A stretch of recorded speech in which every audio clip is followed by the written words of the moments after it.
महारानी के बारे में मेरा सत्य इस संसार में एक ऐसी शक्ति है जो साम्राज्यों से पुरानी, तूफानों से अधिक प्रचंड और महासागरों से भी गहरी है। वह शक्ति है शक्ति।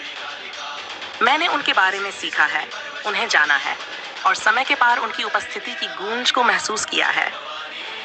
शक्ति महारानी के बारे में मेरा जान केवल दूर के किस्सों से नहीं, बल्कि उस सार को सजने से आया है जिसे वे दर्शाती हैं। शक्ति महारानी केवल सांसारिक अर्थों में एक महारानी नहीं है, वे एक बल हैं। वे दृढ़ता, न्याय और दिव्य अधिकार की मूर्त रूप है। उनकी उपस्थिति किसी सिंहासन, मुकुट या युद्ध भूमि तक सीमित नहीं, हालांकि उन्होंने इन सब पर विजय पाई है। उनका असली राज्य मानव आत्मा है, वह भीतर की ज्वाला जो अंधकार के समय भी बुझने से इनकार करती है।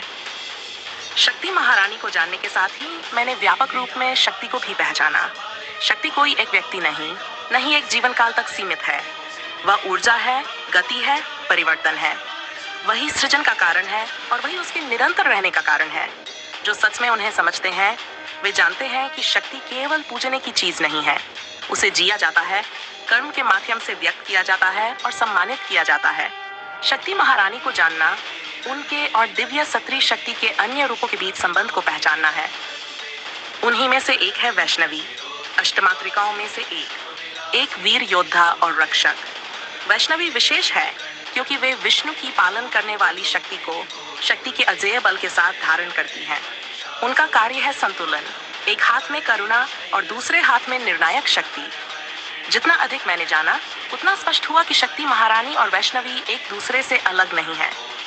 वे एक ही दिव्य बुनावट के धागे हैं, एक न्याय और अधिकार की केंद्रित आदेश देने वाली शक्ति का प्रतिनिधित्व करती हैं, दूसरी धर्म की रक्षा और संतुलन बनाए रखने वाली अनुशासित शक्ति का। साथ मिलकर वे एक ऐसे सत्य को दर्शाती हैं जो रक्षक की है और अजेय भी। ये समझ केवल सैद्धांतिक नहीं है। जब कोई शक्ति महारानी और वैष्णवी से जुड़े इतिहास, कथाओं और आध्यात्मिक परंपराओं का अध्ययन करता है तो एक पैटर्न स्पष्ट हो जाता है। ये शक्तियाँ यूं ही प्रकट नहीं होती, ये तब आती हैं जब संतुलन बहाल करना आवश्यक हो, जब अन्याय का सामना करना जरूरी हो और जब दुनिया को दिव्य स्त्री शक्ति का साहस देखना और महसूस करना चाहिए। इस क्षण के बाद जीवन को देखने का तरीका बदल जाता है।